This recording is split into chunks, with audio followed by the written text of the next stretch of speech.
ఇక విమానాల్లో వైర వ్యవహారం చేస్తూ విదేశాల్లో పర్యటించినటువంటి కేటీఆర్ ఇప్పుడు ఆటో ఎక్కారు. ఎందుకు ఎక్కారో ఒకసారి చూద్దాం.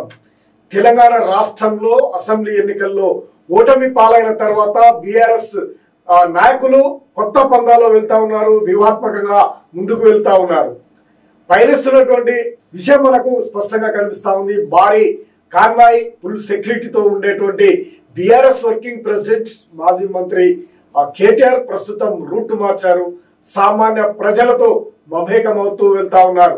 గతంలో ఎమ్మెల్యేలను కలవడమే కష్టంగా ఉన్నటువంటి నేపథ్యంలో ఇప్పుడు సామాన్య ప్రజల కష్టాలను తెలుసుకునే ప్రయత్నం చేస్తున్న ఆ తీరు ఇప్పుడు బీఆర్ఎస్ లో కొంత ఆశ్చర్యానికి గురి చేస్తా ఉంది. బీఆర్ఎస్ వర్కింగ్ ప్రెసిడెంట్ అయినటువంటి కేటీఆర్ తాజాగా మరి ఆటోలో ప్రయాణం చేశారు. రానున్నటువంటి లోక్సభ ఎన్నికలకు పార్లమెంటు నియోజకవర్గాల వారిగా సమీక్ష సమావేశాలు నిర్వహించినటువంటి కేటీఆర్ తాజాగా ఇక అసెంబ్లీ నియోజకవర్గాల వారిగా సమీక్ష సమావేశాలు అయితే నిర్వహిస్తా ఉన్నారు.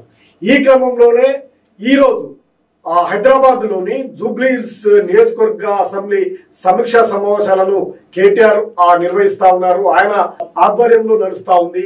అన్ని నియోజకవర్గాల్లో జిల్లాకు ఒక నియోజకవర్గంలో ఈ రోజు స్టార్ట్ అయింది అసెంబ్లీ నియోజకవర్గాల వారిగా. ఇక హైదరాబాద్ యూసుఫ్గూడలో నిర్వహించిన జూబ్లీ హిల్స్ సమీక్షా సమావేశంలో పలు అంశాలపైన కేటీఆర్ చర్చించారు.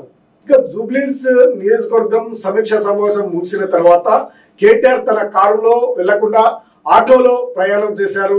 కేటీఆర్ తెలంగాణ భవన్ కు ఆటోలోనే వెళ్లారు. తెలంగాణ రాష్ట్రంలో మహిళలకు ఉచిత బస్సు సౌకర్యం కల్పించడంతో ఈ పథకం ప్రవేశపెట్టిన తర్వాత ఆటో వాళ్ళ జీవనం దుర్భరంగా మారింది. ప్రస్తుతం ఆటో వాళ్ళలు అనేక మంది ఆత్మహత్యలు చేసుకుంటున్నారు. తెలంగాణ ప్రభుత్వంపై తీవ్ర ఆగ్రహంతో ఉన్నటువంటి పరిస్థితి కూడా కనిపిస్తుంది. ఇప్పటికే అనేక మార్లు ఆటో వాళ్ళలు ఆందోళన కూడా చేయడం జరిగింది. ప్రభుత్వంపై తమ నిరసనను కూడా తెలియజేయడం జరిగింది. ఇక ఆటో వాళ్ళకు అండగా గతంలోనే తన వాయిస్ వినిపించినటువంటి కేటీఆర్ తాజాగా ఆటోలో ప్రయాణం చేసి మరోమారు ఆటో వాళ్ళకు మద్దతు కూడా తెలిపినట్టు స్పష్టంగా కనిపిస్తుంది. మాజీ మంత్రి కేటీఆర్ తో పాటు ఎమ్మెల్యే మాగంటి గోపీనాథ్ కూడా ఆటోలో ప్రయాణం చేశారు.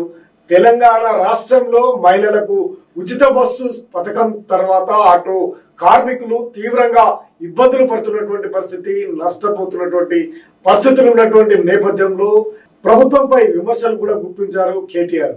ఈ క్రమంలోనే ఆయన ఆటోలో ప్రయాణం కూడా చేయడం జరిగింది. ఇక తెలంగాణ ప్రభుత్వాన్ని టార్గెట్ కూడా చేశారు.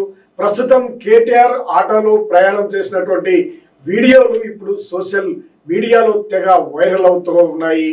గతంలో ఎవరిని కలవని వీరు ఎమ్మెల్యేలు కలవడానికి కూడా ఇబ్బంది పడ్డటువంటి భారీ కాన్వాయ్లో ఉన్నటువంటి కేటీఆర్ ఇప్పుడు సాధారణ వ్యక్తులుగా తిరుగుతుండడం మరియు ఆటోలో కూడా ఈరోజు ప్రయాణించడం ఇప్పుడు హాట్ టాపిక్ గా మారింది.